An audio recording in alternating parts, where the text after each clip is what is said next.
오늘의 영상 주제는 나는 왜 지문의 일부만 볼까에 대한 이야기입니다.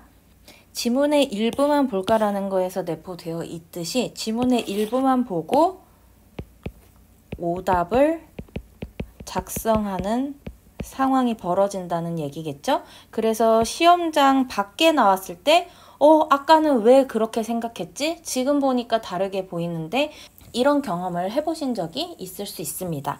그 원인에 대해서 좀 파악하기 위해서 오늘은 용어랑 개념의 관계에 대해서 설명을 드리려고 합니다.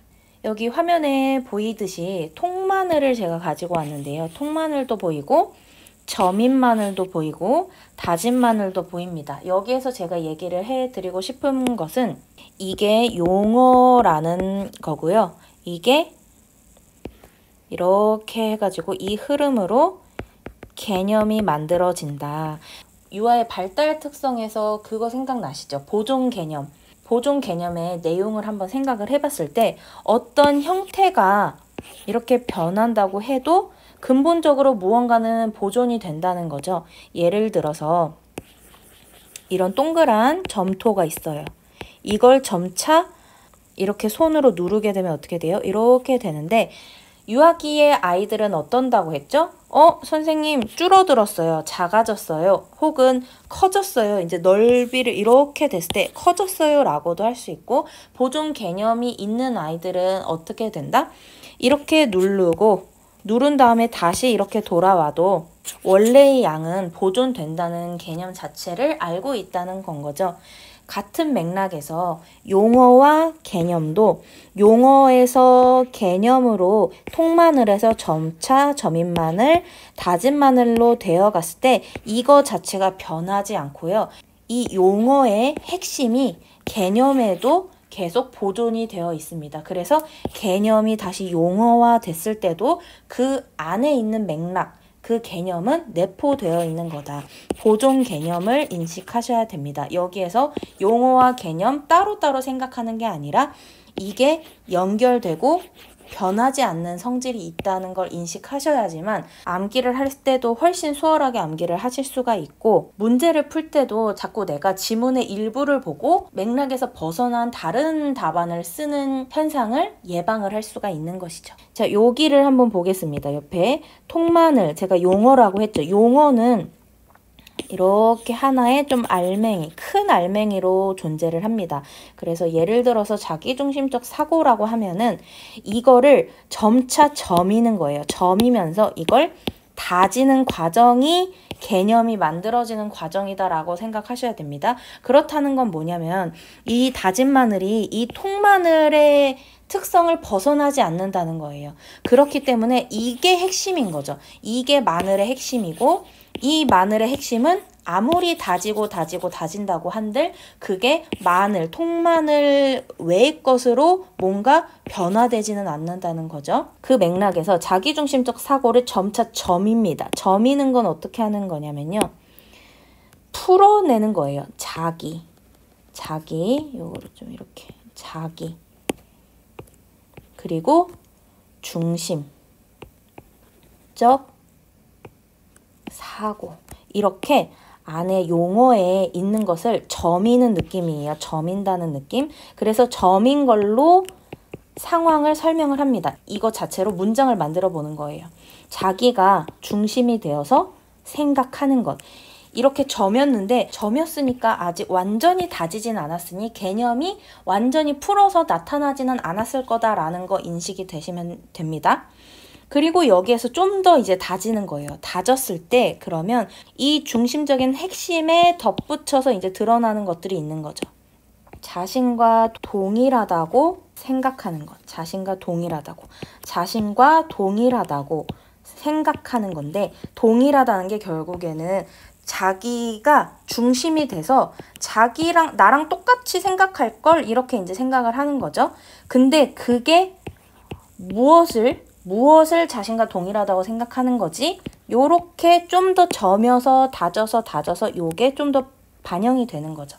그래서 선생님들께서 용어에서 개념이라는 마늘로 변화시키기 위해서는 먼저 이게 갖고 있는 통마늘이 갖고 있는 이거 자체를 해석을 해서 거기에 덧붙여서 이게 드러나야만 나중에 문제를 푸실 때 핵심을 정확하게 파악할 수가 있게 됩니다. 그래서 이렇게가 용어에서부터 개념을 연관성 있게 공부하는 것, 그러니까 보존 개념을 인식하면서 공부하는 방법입니다. 그러면 여기에서 우리가 연관성이 없는 상황도 좀 알아야 되겠죠. 어떤 거에 대해서 우리가 바른 상황을 알려면 이걸 우리 긍정적이라고 해볼게요.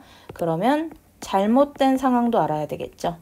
그래야 잘못된 상황으로 안 가니까 이건 부정적인 상황이고, 통마늘이 융통성의 원리라는 게 있다고 한번 해볼게요. 이거는 쓰기 학습의 원리 부분에서 따온 겁니다. 플레이. 그러면 쓰는 상황이겠죠. 쓰는 상황에서 무언가 어떻게 학습을 하는 그 학습을 할 수 있게 만드는 그런 원리가 나타나는 건가 봐요. 근데 그거에 이제 통마늘 보존 개념 인식하고 융통성의 원리가 있대요. 융통성을 한번 사전에 찾아보면 그때그때 상황에 따라 다른 대처를 하는 거라고 나와 있거든요. 그럼 이렇게 이제 씁니다. 여기에서 이 다진 마늘 부분에서 약간 이런 느낌이에요. 여기까지는 약간 일반적인 내용까지를 포함한 느낌이고, 여기는 그 특정 상황을 인식하는 거.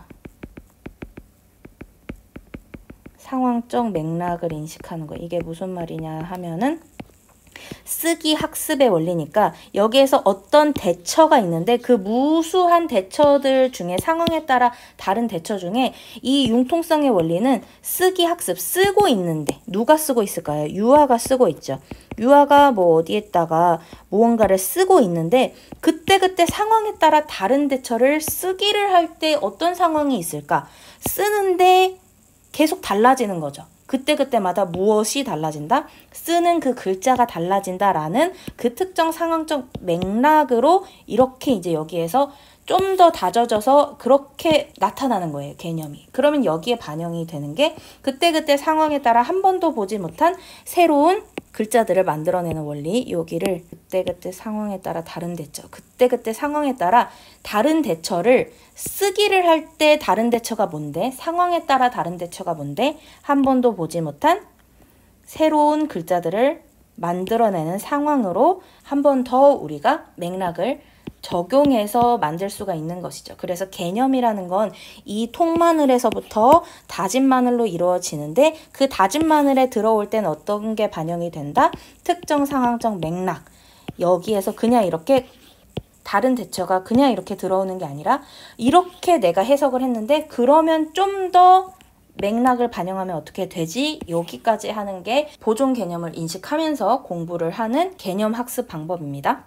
이와 반면에 이렇게 앞에서 말씀드린 것처럼 연관성 있게 공부하는 것도 있는가 하면 이것 따로 공부하는 경우도 있는 거죠. 제가 좀 극단적인 예시를 가져왔기 때문에 모두가 다 이럴 거는 아니라고 생각을 하는데 비유로 좀 느껴주시면 될 것 같아요. 융통성의 원리, 이건 그건 그렇고 개념을 이제 막 보기 시작합니다. 개념을 보는데 거기에서 외울 게 너무 많네? 뭘 외워야지? 했을 때 여러 가지 외울 것들이 있을 수 있잖아요. 책에 막 이렇게 있는데 이거 외울까? 이렇게를 외울 수가 있어요. 그러는 경우에 지문의 일부를 보고 내가 오답을 작성할 확률이 높아집니다. 지금 이걸 읽어볼게요. 자신이 만든 글자와 말소리 간의 연관성을 만들기 위해 노력함. 물론 융통성의 원리를 쓰는 아이들이, 이 원리가 보이는 쓰기 상황의 아이들이 이런 것들이 나타날 수는 있지만 이거 이꼴 이거는 아니죠. 이거 이꼴 이거는 아닌 거예요. 이건 되게 부수적인 거죠. 그래서 뭘 보고 핵심을 판단해야 된다? 통마늘이 개념에 보존이 되어 있는가? 그게 핵심이라는 첫 번째 인식이 필요합니다. 그래서 방금 보여드린 것처럼 어떤 일부분만 보게 되면 오답을 만들 확률이 높아진다고 했잖아요. 코끼리와 제가 강아지로 한번 예시를 보여드릴게요. 내가 코끼리의 특징을 이렇게 공부를 했어요. 그런데 너무 많은 거예요. 외울 게 너무 많네? 그 중에 하나만 선택해야지 해가지고 4개의 다리를 갖고 있는 거 이것만 좀 가져가야 되겠다. 이렇게 되는 거죠. 지금 이게 여기 코끼리가 통마늘이고 이건 다진 마늘이 아니라 뭐다? 이게 자칫하면은 그냥 노란색의 마늘의 색과 비슷한 고구마가 될 우려가 있는 거예요. 이렇게 통마늘과 내가 무언가 핵심을 찾지 못하고 그 중에 하나만 선택해서 외우게 되면 어떤 일이 생기냐면 어떤 문제가 있을 때 이 동물은 무엇일까요? 육지에 사는 동물이에요. 4개의 다리를 갖고 있어요. 내가 아는 거. 이거 바로 코끼리. 이렇게가 오답이 만들어지는 원리거든요. 그래서 내가 시험장에서는 왜 못 발견하고 시험장 밖에 나왔을 때 다른 사람이 얘기를 해주거나 다시 찬찬히 봤을 때는 왜 보이지? 했을 때는 내가 이렇게 공부를 했는지를 점검할 필요가 있는 것이죠. 명시적 교수법도 하나 해보겠습니다. 어휘를 가르치는 명시적 교수법. 자, 통마늘은 명시적 교수법이에요. 내용이나 뜻을 분명하게 드러내어 가르치는 방법. 이게 명시적의 일반적인 뜻이죠. 그리고 교수법이 가르치는 거죠. 그러면 이거 누가 사용하는 거죠? 교사가 누구를 가르칠 때? 유아를 가르칠 때. 그런데 제가 다진 마늘의 맥락에 이제 들어오면 다진 마늘을 만들게 되면 특정 맥락이 들어올 수 있다고 했죠. 이거 자체가 어휘를 가르치는 상황이니까 단어의 정의나 속성을 분명하게 드러내어 가르치는 방법. 같은 맥락이죠. 분명하게 드러낸다. 이 용어 통마늘이 변하지 않았어요. 겉으로만 변했지 양 자체가 변한 건 아니라는 거죠. 보존이 잘 되고 있는 상황이에요. 극단적인 예시 보여드릴게요. 반대로 명시적 교수법. 그건 그렇고 나 뭐 외울까? 유아와 그림책을 읽을 때 사용하는 방법. 물론 유아와 그림책을 읽을 때 아이들이 선생님 이 단어는 무슨 뜻이에요? 이렇게 물어보면 명시적 교수법을 쓰는 어떤 상황 중 하나의 예시는 맞지만 이거 이 꼴은 아닌 거죠. 명시적인 교수법이라는 게 핵심인 거죠. 명시적 교수법이 핵심이고 이게 보존이 돼야 되는데 보존이 된 상황이 아니죠. 관련성이 지금 없는 상황이잖아요. 이 말 자체에서. 물론 이게 어떤 상황적인 소스, 상황적 정보는 줄 수 있으나 이런 느낌이 아니라는 거죠. 보존 개념. 양은 같아야 돼요. 자, 비빔밥으로 한번 해보겠습니다. 비빔밥 했을 때 비빔, 뭔가를 비비는 거죠. 비비는 거. 비벼서 먹는 밥일 거예요. 그래서 선생님들은 이거를 보고 비빔밥을 보고 비빔밥이 아닐 거라고 생각을 절대 못 할 거예요. 왜냐면 이거 자체가 비벼 먹는 밥이라는 걸 너무 우리는 알고 있으니까. 여기를 볼게요. 고기, 나물, 양념 등을 한데 넣고 비벼 먹는 밥. 그래서 다진 마늘의 맥락에 들어올 때는 이런 것들을 좀 디테일하게 넣는 거다. 그럼 여기를 한번 보겠습니다. 반면에 비빔밥 그건 그렇고 이거 무슨 특징이 있지? 뭐를 내가 가져가야 제일 쉽게 공부할 수 있을까? 아, 야채 들어가네? 이제 요렇게 이 용어에 대한 오개념이 생기게 되면 이 음식은 무엇일까요? 했을 때 야채가 들어감. 오예 비빔밥. 끝. 다음 이렇게가 되는 거죠. 근데 밑에를 보면 밀가루나 부침가루가 들어감 이렇게가 이제 되는 거죠. 그래서 내가 만약에 야채가 들어감이라고 보면 이것만 보고는 비빔밥인지 뭔지 알 수가 없잖아. 왜?